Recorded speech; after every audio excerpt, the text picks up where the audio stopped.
What is going on, guys? We are back and trying to do this before I go to work today, but yeah, I didn't get to actually react to the new cards that came out for the new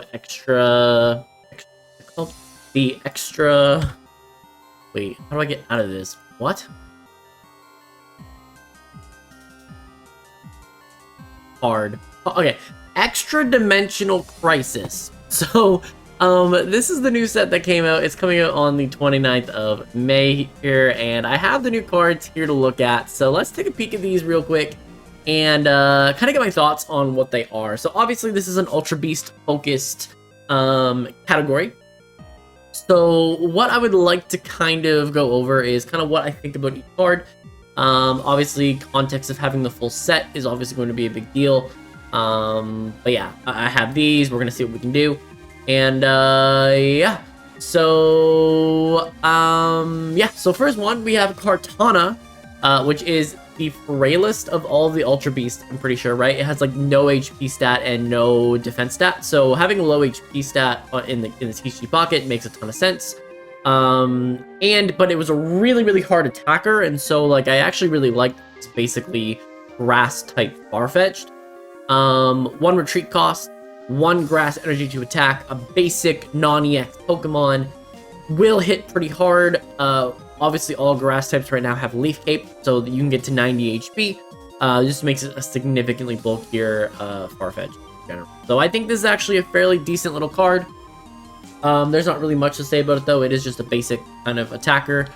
Then we have Pheromosa. Pheromosa is another very frail attacker, if I remember correctly, from Sun and Moon. 70 HP, so slightly better than Kartana. But this one does the same amount of damage. It does 40 damage, kind of spread out though. So 20 to your active or opponent's active, and 20 to your opponent's bench. This could work really well with Decidueye. This might actually end up replacing Lurantis as Decidueye's partner when you're trying to build that way. I know a lot of people have been using Masquerada right now, but for Lurantis, this is a complete replacement. This is a basic Pokemon versus the Stage 1.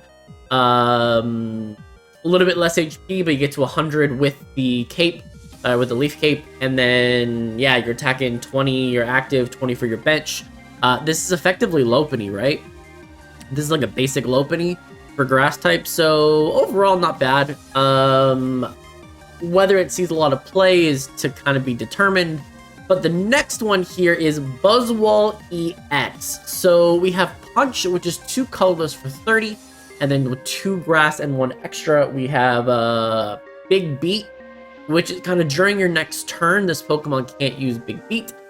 So realistically, every 2 turns you're doing 150 damage, the 2 retreat costs, but this is easily mitigated with Leaf. So like technically, if you can get 2 Buzzwoles set up, you just Leaf, Big Beat, Leaf, Big Beat, and then you still have the 3 energy that still allows you to do it for a 3rd time. So realistically, it requires some setup, but I think it's not bad. You can definitely get this going. 140 brings you to 170 with Cape. With the Leaf Cape, and you could, I guess, you one-shot Darkrai with this, but against other matchups, I think you're a little bit struggling. So, I mean, you'd be able to hit 140 versus other things. So, not a bad card, not a bad card. It is a basic though. Obviously, all the Ultra Beasts are basic, and so. We just got a ton of support for stage 2s, and now all of a sudden we're going right back to how many basics can we get in that are really good. Tapu Koko EX, 130 HP, Plasma Hurricane for 20 and 1 energy, also ramps an energy after it attacks, so realistically on your 2nd actual attacking turn of the game, you can get to 90 and do that every turn. For 1 retreat cost, that isn't bad. Electric types need this, right? Electric types just generally need fast attackers. The one problem right now is that electric types just have no HP stat behind them, which makes them a little tough to use as a whole. But, you know, you play this with, like, maybe you get to play this with, Oricorio and stuff like that, and you could actually have a fairly decent low HP deck that still kind of relatively works against some things. So, I think Tapu Koko has a chance to be okay. I don't know that it's going to be amazing, only because electric types aren't amazing as a whole at the moment. If it wasn't for Oricorio, electric types wouldn't be seeing a lot of usage outside of Magnezone. So, that's sort of kind of where I'm at with that. Xurkitree, I don't know why it's so blurry here, but 100 HP basic, 3 energy attachment to do 60 that confuses your opponent for 2 retreat cost. Yeah. I don't see that being amazing. I think that's kind of just a super mid card. Confusion's the weakest of the status ailments at the moment. 3 energy commitment for 60 feels really bad. Yeah, and I get that it's basic, but like I don't think that's that great. Zorora, another basic Pokemon. At the end of your first turn, take an electric energy from your energy zone attached to this Pokemon. Okay, so if you're going first, you still get an energy commitment on Zorora. And then turn 2 of the game, or your opponent gets their first energy commitment, and then you get to attack for 50 the next turn. So realistically, you squint hard enough, this is a 1 energy commitment for 50 if you're going first. The problem is you have to find a way to make sure that you always lead with this. So I guess you'd have to play this in like a fossil deck almost, or some kind of way that it is the 66% lead. Yeah, something like that. You'd have to kind of do like a two Zororas and then like 1 basic of another thing. I don't know. It could be good. It could be okay. I mean, 2 energy for 50 is not horrible. It's not great, but it's not horrible. Yeah, I mean, the fact that there's 2 energy for like 90 in this game, like, it's bad when you have to commit both, but when you only have to commit 1, it's actually a pretty good attacker. So it's situationally okay, but I don't know that it's going to be used a ton. I think Tapu Koko of these electric types at least happen to be the best, in my opinion, early. A new Shiinotic. So this also worked with Mallow, right? From the last one, so maybe this could be slightly better. A colorless energy for 40 is not great, but it's okay. But I think what you're going to want to use this for is the ability to grab a random Pokemon from your deck and add it to your hand. This is effectively... This Shiinotic can be played in any deck and is a 1-stage version of effectively what, like, not Kakuna, but Weedle, what Sprigatito does, as a 1-stage evolution. It could be too slow in comparison to like a starter Pokemon that you're kind of guaranteed to get. But overall, I think it's okay I think it's good that every deck now has access to that. I just think this might be a little slow. But it is definitely just something that sits on your bench and is just a supporter. You'd probably play 1 of the Moral, and then you play 2 Shiinotics. Those would be your 3 extra cards, and then you'd have like 6, 7 other Pokemon that you would be trying to fast track into your hand. Anyways, it's a great ability. I just think that it's maybe too slow. Guzzlord EX, I believe this is the highest HP that we've seen of any basic Pokemon. 170 is wild. But I think this Pokemon's actually quite good. Grindcore is 2 colorless energy, and basically turn 2 of the game for you is effectively just Pokemon Trainer or Team Rocket Grunt every single turn. Yeah, that's kind of crazy. You could permanently, so like you could play this only for Grindcore and play it with a Beedrill deck. You could play this in any single deck and get like unlimited amounts of Team Rocket Grunt if you were worried about that. It's a nice wall. Nothing really KOs it except for like Charizard, the Genetic Apex one, and no one's even playing that right now. It's not bad. It has a 4 retreat cost. Like, it is stuck. It is a beached whale, but And with 3 and if you're playing it in dark decks specifically, I mean, I guess you get to 4 and then you're doing 120 damage, which is not bad. But yeah, I think this is just a big HP sponge that's able to kind of be Team Rocket grunt for you infinite, which I think is really, really cool. Nihilego. Nihilego, however you say it. Very, very cool. More poison as the ability, meaning that all poison damage actually does 10 more. So I guess if you're toxic, you would do 30 damage, and if you're poisoned, you would do 20 instead of 10 per turn. This is a great Pokemon to have on the bench. You know, this makes all the poison strategy maybe a little bit more viable. And then also for 2 energy does 30, also poisons your opponent. But really, this is a 2 energy commitment for 50 damage as well. Because poison and then you would do 20 damage, so like not bad. As a non-EX Pokemon, this is actually a great support Pokemon for poison. Whether we see it get used a ton, we'll find out. But like, I think that if you could have like Nihilego, Clodsire, Weezing, like some combination of that, I think they would help them out a lot. So yeah.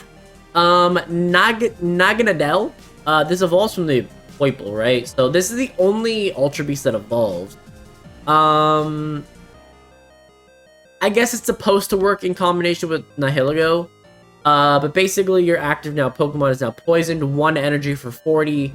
So you'd be doing 50 with Nihilego. I wonder if it stacks. Like if you have 2 Nihilegos on the field, you would actually be doing like 20 extra damage from poison, and so like this would end up being, you get a stage 1 and 2 basics and you'd be doing 60 damage every single turn, plus the 30 from every turn of using New Wave, or 40 of using every turn of this.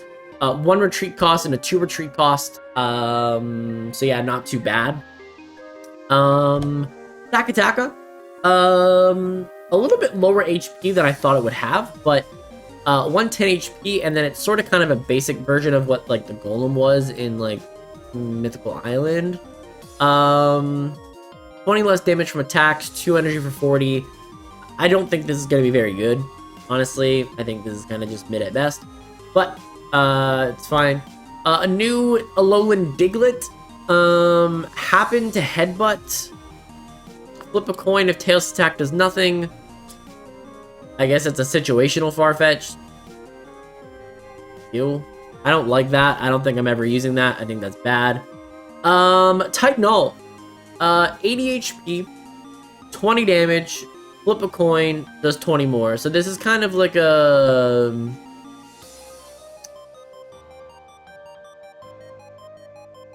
higher HP, chance at being a Farfetch. So, okay.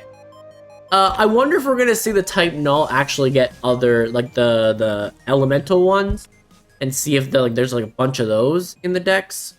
That would be kind of cool. Celesteela, Ultra Thrusters. Once during your turn, you may switch your active Ultra Beast with one of your benched Ultra Beasts. Okay, so 2 of these in play means you can switch this around pretty freely. The other thing is with Stakataka, that's a 3 retreat cost. Naganadel is a 2 retreat cost. Guzzlord is a 4 retreat cost. Xurkitree is a 2. Buzzwell's a 2. And the other one's a 1. So in very fast decks, you can play just 1 Celesteela on your bench. Have it as like a 1-of. If you need a way to get, like, use Buzzwole, for example, like, you could have your 2 Buzzwoles and 1 Celesteela, which only takes up 3 Pokemon slots, which is crazy. But then you could have, like, so you could play maybe 1 or 2 Celesteelas, but one of them is like a Pokemon communication fodder. You could play 2 Buzzwole, and then you could play 2 Kartana, and then you'd be at 6 Pokemon. You'd be at 6 Pokemon with a communication, all being basics that you can search with the Pokeball. That would be ultra consistent. I think that would be really, really good. Obviously, this is colorless energy. You could do 100 damage. You would have 2 sets of basic Pokemon that you could do the 2-2-1 line if you need to, or 2-2-1, 1-1-2 line if you needed it. Actually not bad. I think that's actually a really good support card for other Ultra Beasts. Celesteela will be seen in a lot of them. And then like Buzzwole has like its own strategy with like the 2 grass builds. I don't know that Xurkitree is going to be used a ton regardless. And there isn't another Ultra Beast with electric, so I don't think it really helps that. Guzzlord, I could see it really being helpful for 170 HP, and then have 2 of these guys that are just able to sponge a million hits, and then have a stack Attacker just to switch them out when the other one gets low HP. You start healing it, because you might only actually need to play this. You could use water energy for this, right? And then you have Irida that could, you just let your opponent have no energy. You're healing for 40 on both of them at once. That could be a way that you could be a really, really annoying tank with Guzzlord in any build. And then you have Celesteela just chilling here. The Nihilogos you could have on the bench. You could have 2 Naganadels going. The Naganadels are going to be a little bit frail, so like you're going to want probably 2... I don't even think that Cape really helps Naganadel, so like maybe you do like something else, but you'd be able to switch the Naganadels out, keep doing 80, so like you'd be doing 60 damage with 2 Naganadels and 2 Nihilogos with like the Ultra Beast on the bench. No, I guess you wouldn't be able to do that. You wouldn't have enough Pokemon. It's still something though. I think that it's decent. Stack Attacker, you could switch these and then you could stall that out a little bit, but I do think Guzzlord and Buzzwole are the 2 biggest beneficiaries of Celesteela right now. We have a full art Rowlet. Flip 3 coins detect as 10 for each heads. I think that the other Rowlets are just better, unless you just want to be playing a full art Rowlet and full art Visual. Blacephalon. Oh, there's another Ultra Beast, right? 2 retreat costs. This Pokemon does 70 damage to itself for 130 damage. It's a non-EX though, so like technically I guess you could just like suicide lead into this, like if you could get a fire ramping on it. It might be usable. I think it's kind of a tech card in fire though. I don't think it's anything crazy. But 130 damage straight up. If you could get this set up and not really have the issues of like you basically just trade with something, right? So you'd be trying to use Blacephalon on an EX Pokemon, pick up a KO somehow. But you know it's dying next turn. Lusamine. Oh, this is a comeback card. Interesting. Okay, so you can only use this card if your opponent has gotten at least 1 point. So technically this card is designed when you're losing, this card is going to give you an advantage. Choose one of your Ultra Beasts, attack 2 random energy from your discard pile, probably to an Ultra Beast. So, okay, so when you're down by a point, something gives up something. And then all of a sudden, you can just ramp 2 energy onto Blacephalon, put your main energy for your turn on Blacephalon, and then instantaneously there's a Blacephalon that you have not set up at all, that all of a sudden does 130, revenge kills what's in front of you. So I guess that's kind of what it's designed for, right? Celesteela you could do this for, right? Like, you're like, oh man, like I don't have any other Pokemon. It's 100 or nothing, but at the very least I could maybe play this and maybe do 100 damage.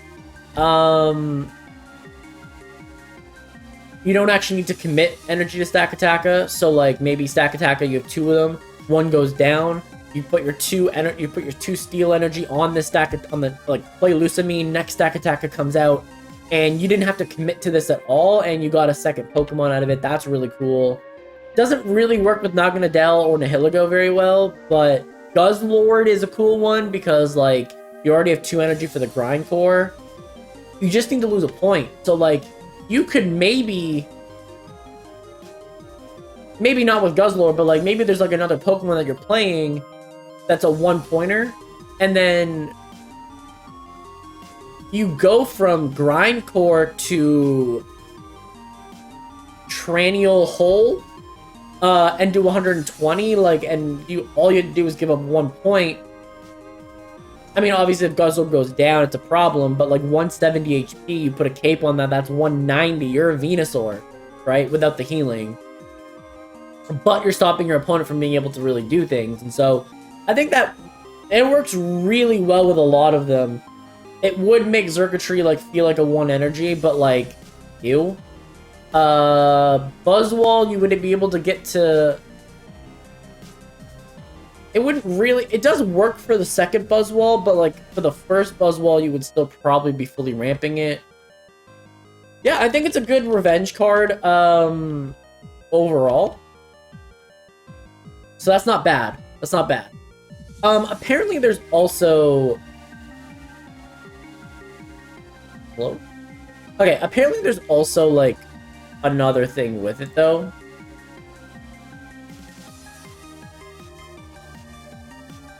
There was allegedly something else with it, though, right?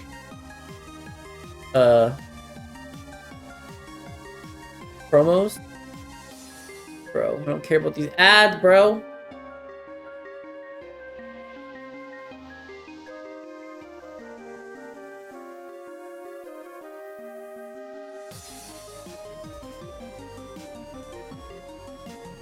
Wasn't there a promo?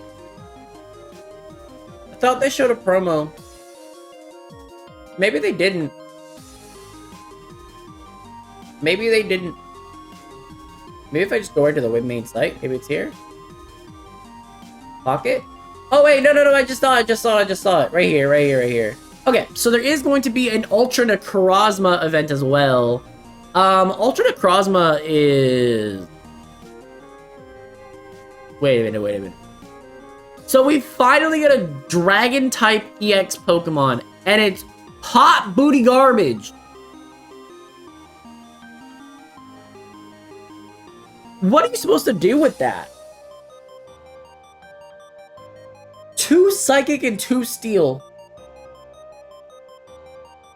What? To discard the top 5 cards of each player's deck. Man, I can tell you right now that if someone leads 2 Pokeballs, 2 Professor's Research in their first 4 turns, they've drawn over half their deck. Before you've ever gotten this going. Like, yes, it takes the cards away from them for the most part, but, like, it also takes the cards away from you. This is a bad promo. And I get it, they make promos bad intentionally, but, like... Yikes, this is bad. Yikes, this is bad. Okay, anyway. So, ultimately, I think Lucamine's really dope. I think Lucamine's really cool. Yeah, Lucamine's cool. I think Kartana, Pheromosa, Buzzwole are all fairly decent. I think Tapu Koko could be good when Electric-type decks are good. Zorora is situationally okay. Shiinotic might be too slow, but has a really good ability. Guzzlord, good. Nihilego, good. Naganadel, probably good. In like a poison setting, if poison could ever get good. Celesteela's kind of the support Pokemon out of it. Blacephalon's like a revenge killer, and then Lucamine I think is a really cool card. So that's kind of my thoughts on the new sets, the new cards that were released, at least in the kind of like trailer anyways. Obviously I'll do a full set breakdown when the set comes out. But let me know what you guys think in the comment section down below. And I'm going to get up out of here, so thanks for watching, and I'll see you guys.